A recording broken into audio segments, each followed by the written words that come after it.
Masalah kesehatan yang dialami bangsa ini sangatlah besar, luas, kompleks penyebabnya, dan memerlukan upaya pencegahan dan penanggulangannya yang melibatkan berbagai komponen bangsa. Sesungguhnya upaya pembangunan kesehatan yang telah dilakukan selama ini telah menunjukkan hasil yang bisa dilihat. Namun, akses terhadap pelayanan kesehatan dasar belum merata di seluruh wilayah Indonesia, karena masih terbatasnya sarana-sarana pelayanan kesehatan dan tenaga kesehatan.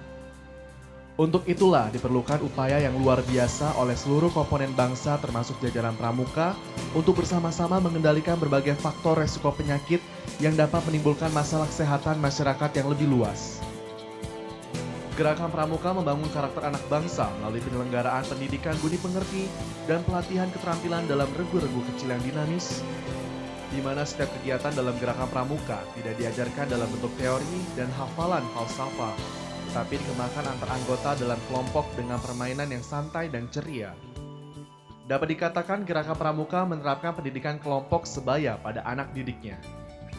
Melalui metode pendidikan kelompok sebaya dalam bentuk permainan-permainan yang menarik dan menantang tentang penanaman perilaku hidup bersih dan sehat disingkat PHBS akan lebih mudah diterima dan efektif. Wadah pendidikan dan keterampilan praktis bidang kesehatan bagi generasi muda dapat diperoleh dengan mengikuti Satuan Karya Pramuka Bakti Husada. Untuk mewujudkan visi masyarakat Lampung yang sehat dan mandiri, harus ada upaya gerakan di masyarakat untuk dapat memahami apa arti kesehatan, sehingga tercipta suatu kondisi yang menggambarkan di mana penduduknya tinggal dalam lingkungan yang sehat, berperilaku sehat, dan mendapatkan pelayanan kesehatan yang terjangkau. Untuk itu, perlu adanya dukungan semua pihak termasuk gerakan Pramuka.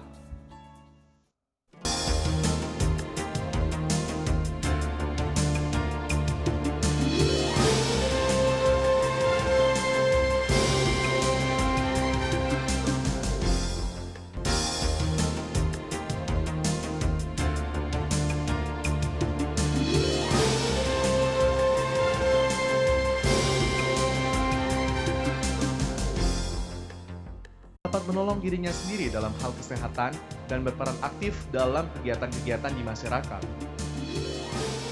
Perilaku hidup bersih dan sehat adalah upaya untuk memberdayakan anggota rumah tangga agar memahami dan mampu melaksanakan perilaku hidup bersih dan sehat. Pas de soleil, pas de soleil, pas de soleil, la-la-la. Pas de soleil, pas de soleil, pas de soleil, la-la-la.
Mencuci tangan dengan air dan sabun.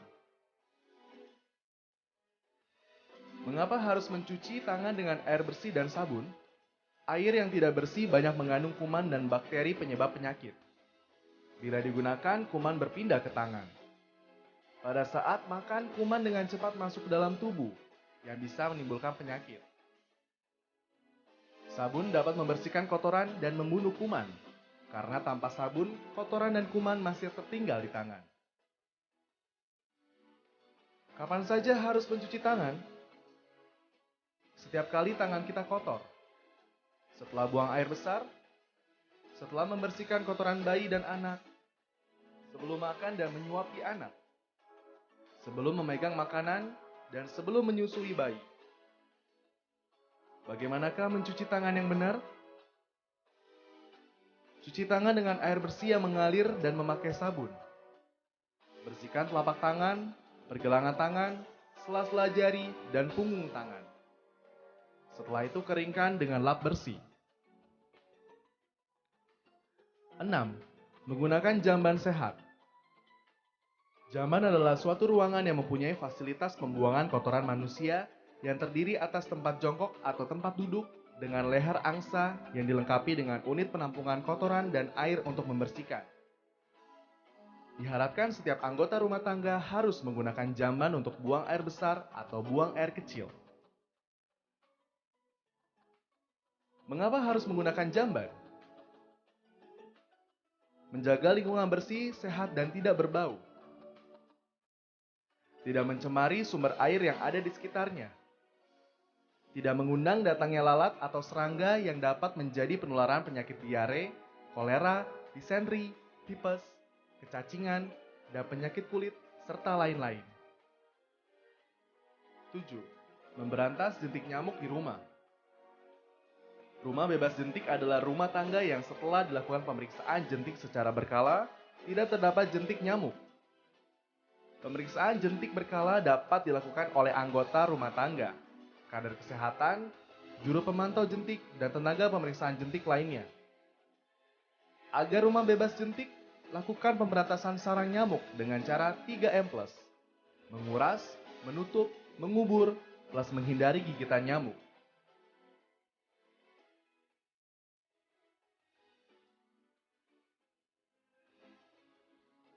8. Makan buah dan sayur setiap hari. Setiap anggota keluarga diharapkan mengkonsumsi minimal 3 porsi buah dan 2 porsi sayuran atau sebaliknya setiap hari. Mengapa kita harus makan sayur dan buah? Makan sayur dan buah sangatlah penting, karena dalam sayuran dan buah mengandung vitamin dan mineral yang mengatur pertumbuhan dan pemeliharaan tubuh, serta mengandung serat yang tinggi yang sangat bermanfaat bagi tubuh manusia.